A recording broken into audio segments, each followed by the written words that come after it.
Welcome guys, आप लोगों का स्वागत है हमारे यूट्यूब चैनल के ऊपर। आप ये वीडियो देख रहे हैं हमारा weekly analysis Nifty bank Nifty का। और लास्ट वीक हम लोगों ने एनालिसिस नहीं कर पाए थे, I was travelling. Last week हमने एनालिसिस किया था और मार्केट ने बिल्कुल हमारी जैसा हमने प्रेडिक्ट किया था बिल्कुल वैसे ही फॉलो किया। तो चलिए इस वीक का एनालिसिस शुरू करते हैं। तो गाइज़ ये एनालिसिस 3 तरीके से होगा: प्राइस एक्शन, गैन एंगल्स और डेटा पॉइंट्स। सो सबसे पहले हम शुरू करते हैं प्राइस एक्शन को। अगर आप देखें तो मार्केट इस समय बिल्कुल बुलिश ट्रेंड में है। ये इसकी एक ट्रेंड लाइन है गाइज़, ये इसको फॉलो बहुत अच्छे से कर रहा है। और साथ में अगर आप देखें तो ये हमारी 4/1 की गैन एंगल्स की लाइन को भी बहुत अच्छे से फॉलो कर रहा है। हर बार वो यहीं पे सपोर्ट ले रहा है। अब ये देखिए इस पॉइंट पे इसने हमेशा यहाँ से सपोर्ट लिया है। और ये हमारी गाइज़ ऊपर की हमारी डाउन ट्रेंड की गैन एंगल्स है। सो गाइज़ मेरे एनालिसिस के हिसाब से निफ्टी अभी डाउन ट्रेंड में ही है। जब तक ये 8/1 की लाइन को क्रॉस नहीं कर जाता तब हम इसके बाद मानेंगे कि ये इसने अपना डाउन ट्रेंड ख़त्म कर दिया है और अब ये अपने अप ट्रेंड में वापस बुलिश ट्रेंड में चला गया है।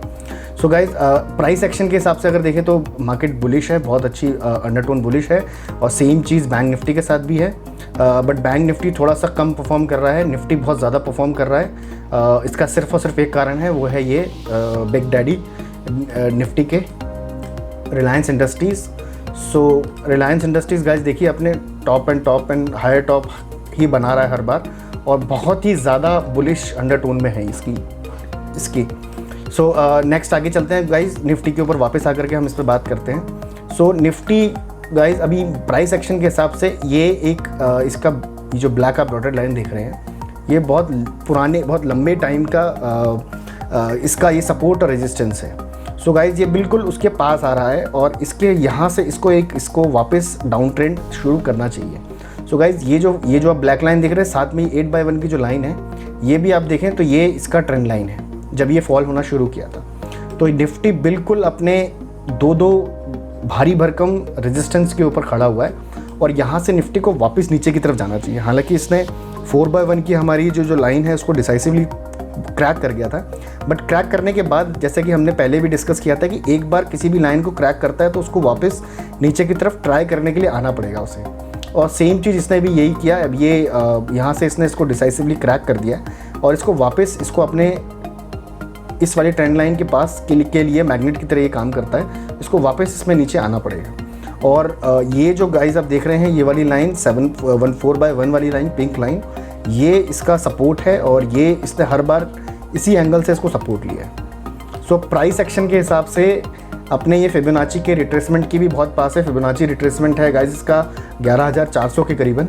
और ये इधर भी इसको एक रेजिस्टेंस है और नीचे की तरफ ऊपर से 2 रेजिस्टेंस की एक और लाइनें हैं। तो इसको ये ब्रेक करना बहुत मुश्किल है और यहाँ से इसको डाउन ट्रेंड थोड़ा सा इसको नीचे रिट्रेसमेंट देना चाहिए। सो प्राइस एक्शन हमको कह रहा है कि नीचे जाना चाहिए। सेम चीज़ बैंक निफ्टी के साथ है गाइज़।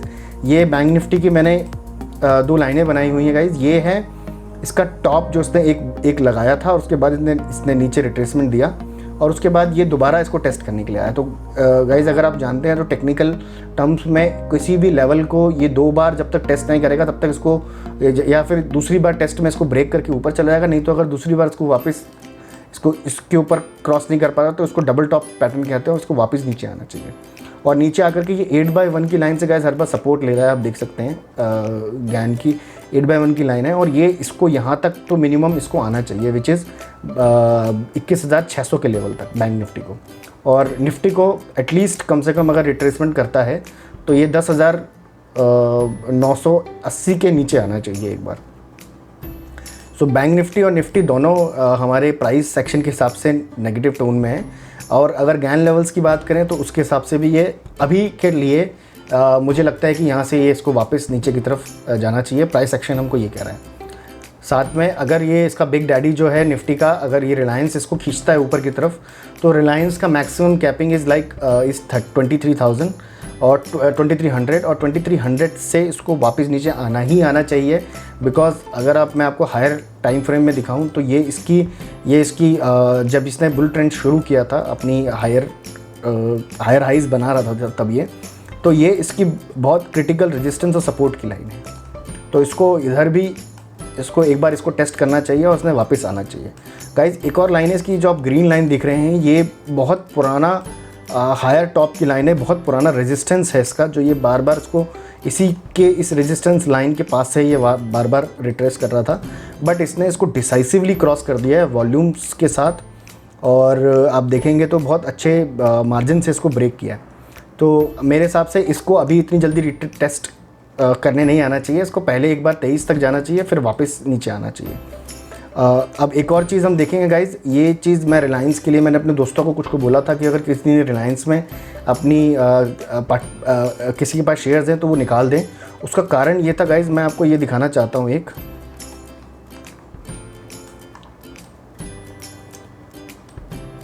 सो गाइज़ अगर आप देखें वॉल्यूम के अकॉर्डिंगली, ये मंथली चार्ट पे हम आ गए हैं रिलायंस के, और अब ये देखेंगे मंथली चार्ट पे जो पहले जितने वॉल्यूम्स आ रहे थे 166 मिलियन जो थे इसके एवरेज वॉल्यूम्स थे, आप देखेंगे ये बहुत ज़्यादा वॉल्यूम सबड्यू है। तो ये जो अप मूव है ये गाइस कहीं किसी भी हालत में सस्टेन नहीं कर सकता है, इसको वापस अपने इसी लेवल पे आना पड़ेगा। अभी नहीं, 3 महीने 4 महीने के अंदर अंदर इसको इस लेवल पे आना पड़ेगा। आप ये 200% श्योर मान करके चल लीजिए।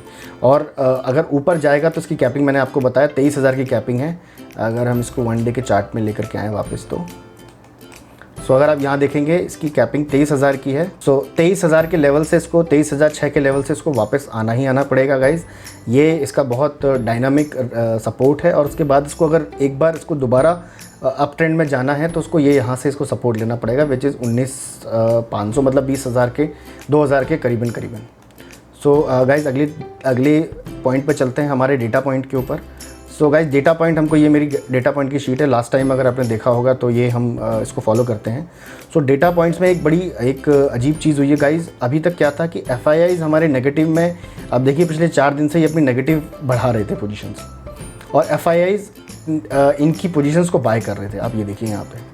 और अब क्या हुआ है, कल फ्राइडे को उन्होंने FIIs ने अपनी पोजीशन एकदम डाउन कर दी है और अपनी लॉन्ग पोजीशन दे दी है क्लाइंट को। और गाइज़ अगर आप जानते हैं तो इस इंडस्ट्री के अंदर सबसे ज़्यादा पिसता है क्लाइंट, मतलब हमारे जैसे लोग।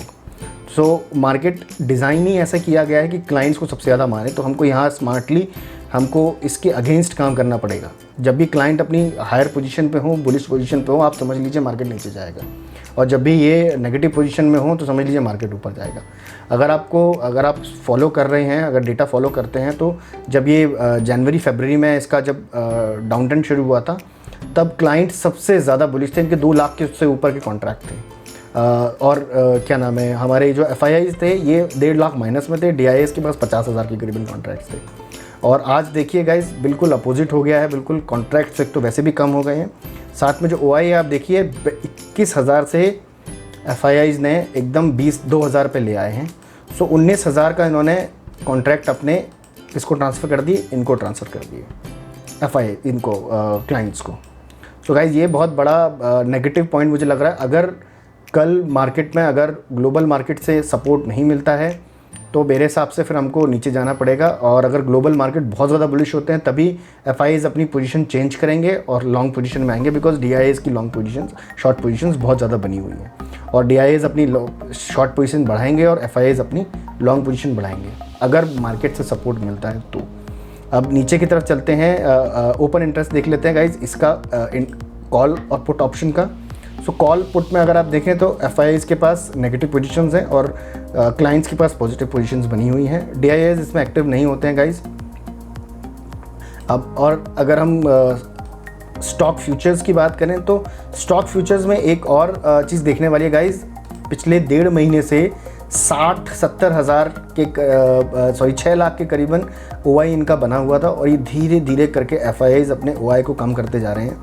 और आप देखिए 44, 42, 40 मतलब 4,27,000 से, और आप देखेंगे 20-22 हज़ार करके डेली अपने OI कम करें, which is a very critical sign कि ये अगर इसकी 36-25 3,35,000 3,30,000 तक अगर ये आ गए तो आप समझ लीजिए मार्केट में एक डाउन ट्रेंड के लिए आप दोबारा शुरू हो जाइए। मार्केट अच्छा खासा करेक्ट करेगा और FIIs उसमें अच्छा खासा पैसा बनाएंगे और हम लोग को बुलिश कर देंगे। ये सारी पोजीशंस, ये अगर आप देखें तो ये पोजीशंस किसको दे रहे हैं, ये पोजीशंस इनको दे रहे हैं। अच्छा DIIs गाइज ये आर्बिट्राज फंड होता है, इसके ऊपर हमको इतना देखने की ज़रूरत नहीं है बिकॉज कैश में इनकी बाइंग होती है, तो इसलिए अपनी हेजिंग करने के लिए इन्होंने इनकी ये नेगेटिव पोजीशंस बनी होती है।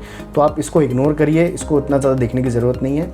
इसमें से कुछ पार्ट प्रोज के इनके पास रहता है, क्लाइंट्स के पास रहता है, कुछ हमारे FIIs के पास रहता है। सो गाइज नीचे चलते हैं लास्ट स्टॉक के कॉल और पुट ऑप्शंस के ऊपर। तो कॉल भी आप देखिए तो गाइज सबसे ज़्यादा क्लाइंट ने बाय करके गए हैं और FIIs माइनस में और प्रोज अपने नेगेटिव बढ़ाते जा रहे हैं। सो ये भी एक इंडिकेटर है गाइज कि नीचे मार्केट की नीचे की तरफ जाना अब शुरू करने वाला है। अब कभी भी शुरू करेगा, कल शुरू करेगा, 2 दिन के बाद शुरू करेगा, 20 दिन के बाद शुरू करेगा, ये मुझे भी नहीं पता, ये किसी को नहीं पता।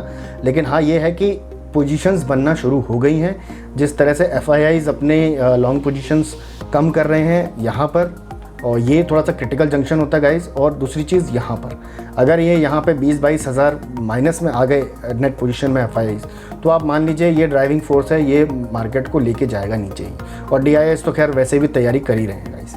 सो गाइज हो सकता है आपको आने वाले टाइम में कभी भी एक अच्छी करेक्शन देखने को मिल जाए। और जब आप करेक्शन देखेंगे तो आपको रिलायंस के अंदर भी आपको बहुत बढ़िया करेक्शन मिलेगी बिकॉज जिस रॉकेट की तरह ये ऊपर जा रहा है उसी तरह रॉकेट की तरह ये नीचे भी आएगा और तब ये अच्छे लोगों को तबाह करके जाएगा। इसीलिए जो भी मैं आप लोगों को एडवाइस कर रहा हूँ, ये मेरी पर्सनल एडवाइस है वैसे, बट लेकिन आप ये चीज़ को ध्यान में रखिएगा कि ज़्यादा दिन दूर नहीं है, रिलायंस के अच्छे दिन भी ख़त्म होने वाले हैं। और हमारी इंडस्ट्री की और इकोनॉमी की हालत आप देख ही रहे हैं। कल RBI के गवर्नर श्रीकांत दास ने भी बहुत नेगेटिव कमेंट्री की है और उन्होंने भी सीधे बोला है कि मार्केट बिल्कुल भी हमारे फंडामेंटल को फॉलो नहीं कर रहा है, जो हमारे फंडामेंटली हमारी सिचुएशन है हमारी इकोनॉमी की। So market is working right now in inversely, जबकि उसको डायरेक्टली प्रोपोर्शनल होना चाहिए, अभी इस समय इन्वर्सली काम कर रहा है। सो गाइज़ ये था मेरा रिव्यू आने वाले टाइम के लिए। मैं एक्सपेक्ट कर रहा हूँ, एक बार दोबारा कंक्लूड कर दूँ, एक्सपेक्ट कर रहा हूँ कि थोड़ा डाउनफॉल आएगा यहाँ पे। अगर यहाँ से सपोर्ट मिल जाता है तो फिर ये वापस ऊपर जाएगा। और ये सपोर्ट है बैंक निफ्टी का गाइज़, अगर आपको नोट करना है तो कर लीजिए 20,700 के अराउंड। अगर यहाँ पे इसको एक सपोर्ट मिल गया तो ये वापस ऊपर की तरफ जाएगा, अदरवाइज़ इसको वापस यहाँ तक तो कोई भी नहीं रोक सकता, एटलीस्ट 19,500 तक ये यहाँ तक मिनिमम आएगा ही आएगा। और अगर इसको ब्रेक करता है तो फिर ये अपने लोअर लो बनाएगा। सो गाइज हो सकता है कि ये हमको इसी वीक में देखने को मिल जाए, इसी मंथ में देखने को मिल जाए, ये नहीं कह सकते कब मिलेगा, लेकिन मिलेगा ज़रूर। So thank you guys for watching this video, hope आपको ये अच्छी लगी होगी। और मैं कोशिश करूँगा गाइज़ अपने कुछ मित्रों के लिए जो कि हमारे नए चैनल पे जुड़े हैं और नए इन्वेस्टिंग के लिए आए हैं, तो मैं उनके लिए कुछ वीडियोस बना करके डालने की मैं उसी के ऊपर काम कर रहा हूँ और बहुत जल्द ही आपको कुछ अच्छी वीडियोस देखने को मिलेंगी। Thank you for watching this video, bye bye, take care.